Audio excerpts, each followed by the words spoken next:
നമസ്കാരം. ലോകത്തെ മുൻനിര സമ്പദ് വ്യവസ്ഥകളിലൊന്നായ യുണൈറ്റഡ് കിങ്ഡം ചരിത്രത്തിലെ ഏറ്റവും വലിയ സാമ്പത്തിക തകർച്ചയുടെയും തൊഴിൽ പ്രതിസന്ധിയിലൂടെയും കടന്നുപോവുകയാണെന്നാണ് റിപ്പോർട്ടുകൾ.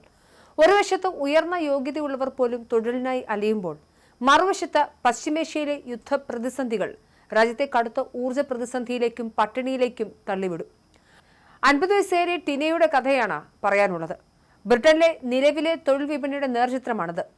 2 മാസ്റ്റേഴ്സ് ബിരുദങ്ങളും ഡോക്ടറേറ്റ് ഗവേഷണങ്ങളും പശ്ചാത്തലമുള്ള ടിന കഴിഞ്ഞ 2 വർഷത്തിനിടെ 4000-ലധികം അപേക്ഷകൾ നൽകിയിട്ടും അവഗണിക്കപ്പെടുകയാണ്.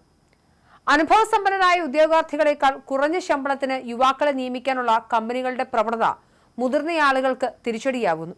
മോർഗേജ് തവണകൾ മുടങ്ങിയതോടെ സ്വന്തം വീട് വിൽക്കേണ്ടി വരുന്ന ടിനയെപ്പോലുള്ളവരുടെ മുന്നിൽ ലണ്ടൻ മാത്രമാണ് ഇനി പ്രതീക്ഷ. യുവാക്കളെ നിയമിക്കുന്ന തൊഴിലുടമകൾക്ക് 3000 പൗണ്ട് വരെ ഇൻസെന്റീവ് നൽകുന്ന പുതിയ പദ്ധതി പ്രഖ്യാപിച്ചതോടെ മുതിർന്നവരുടെ തൊഴിൽ സാധ്യതകൾ കൂടുതൽ ദുഷ്കരമാവുന്നു എന്നുള്ളതാണ് റിപ്പോർട്ട്. ബ്രിട്ടനെ സ്വപ്നഭൂമിയെ കണ്ട് കുടിയേറുന്ന ആയിരക്കണക്കിന് മലയാളികൾക്ക് നിലവിലെ സാഹചര്യങ്ങൾ കനത്ത തിരിച്ചടിയാണ് നൽകുന്നത്.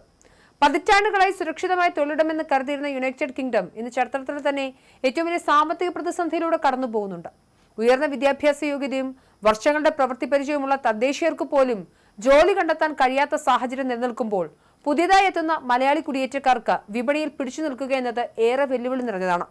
ലണ്ടൻ പോലുള്ള നഗരങ്ങളിൽ തൊഴിലവസരങ്ങൾ കുറയുന്നതും പ്രായപരിധി കണക്കിലെടുത്തുള്ള വിവേചനങ്ങളും മലയാളികളായ ഉദ്യോഗാർത്ഥികളുടെ ആത്മവിശ്വാസം തകർക്കുന്നു. ബ്രിട്ടനിലെ കുതിച്ചുയർന്ന ജീവിത ചെലവ് സാധാരണക്കാരായ മലയാളി കുടുംബങ്ങളുടെ ബജറ്റുകളെ പാടെ താളം തെറ്റിച്ചിരിക്കുകയാണ്.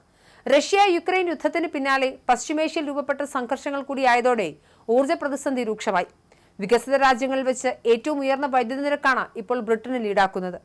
ഇതിനോടൊപ്പം വീട്ടുവാടകയും മറ്റ് നിത്യോപയോഗ സാധനങ്ങളുടെ വിലയിലുമുണ്ടായ അനിയന്ത്രിതമായ വർധനവ് നാട്ടിലേക്ക് പണം അയക്കാൻ പോലും കഴിയാത്ത രീതിയിൽ പ്രവാസികളെ ബുദ്ധിമുട്ടിക്കുന്നുണ്ട്. വാടക നിരക്കുകൾ വർദ്ധിച്ചത് സ്വന്തമായി വീടെന്ന സ്വപ്നം കണ്ടവർക്കും നിലവിൽ ലോൺ തിരിച്ചടയ്ക്കുന്നവർക്കുമൊക്കെ വലിയ ഇരുട്ടടിയായി മാറിയിട്ടുണ്ട്. മലയാളികൾ ഭൂരിഭാഗവും ആശ്രയിക്കുന്ന ഹെൽത്ത് ആൻഡ് സോഷ്യൽ കെയർ മേഖലയിലും പ്രതിസന്ധികൾ നിഴലിക്കുന്നുണ്ട്. സർക്കാരിന്റെ പുതിയ സാമ്പത്തിക നിയന്ത്രണങ്ങളും ആരോഗ്യ മേഖലയിലെ വെട്ടിക്കുറയ്ക്കലുകളും ഈ രംഗത്ത് ജോലി ചെയ്യുന്നവരുടെ തൊഴിൽ സുരക്ഷയെ ബാധിക്കാൻ സാധ്യതയുണ്ട്. യുവാക്കളെ തൊഴിൽ വിപണിയിലേക്ക് ആകർഷിക്കാൻ സർക്കാർ നൽകുന്ന പ്രത്യേക ഇൻസെന്റീവുകൾ പരിചയസമ്പന്നരായ മുതിർന്ന ജീവനക്കാരുടെ അവസരങ്ങൾ കുറയ്ക്കുന്നതായാണ് ആക്ഷേപം. ഇത്തരത്തിൽ തൊഴിലില്ലായ്മയും സാമ്പത്തിക മാന്ദ്യവും യുദ്ധഭീതിയും എല്ലാം ചേർന്ന സങ്കീർണമായ സാഹചര്യം ബ്രിട്ടനിലെ മലയാളി സമൂഹത്തിന് എന്തായാലും ആശങ്കയുടെ കാലഘട്ടമാണ് സമ്മാനിക്കുന്നത്. അതേസമയം പശ്ചിമേഷ്യയിലെ സംഘർഷങ്ങൾ ബ്രിട്ടനെ 1970-കളിലെ എണ്ണ പ്രതിസന്ധിയേക്കാൾ 4 ഇരട്ടി പ്രഹരശേഷിയുള്ള തകർച്ചയിലേക്കാണ് നയിക്കുന്നതെന്നാണ് രാഷ്ട്രീയ നിരീക്ഷകരുടെ വിലയിരുത്തൽ. ചരിത്രത്തിലെ ഏറ്റവും ഭയാനകമായ സാമ്പത്തിക തകർച്ചയുടെ വക്കിലാണ് ബ്രിട്ടൻ. ഹോർമൂസ് കടലിടുക്ക് ഇറാൻ അടച്ചതോടെ ആഗോള എണ്ണവാതക വിതരണം സ്തംഭിച്ചിരിക്കുകയാണ്. ഇത് ബ്രിട്ടന്റെ ആഭ്യന്തര വിപണിയെയും ജനജീവിതത്തെയും കൊടിയ ദാരിദ്ര്യത്തിലേക്കും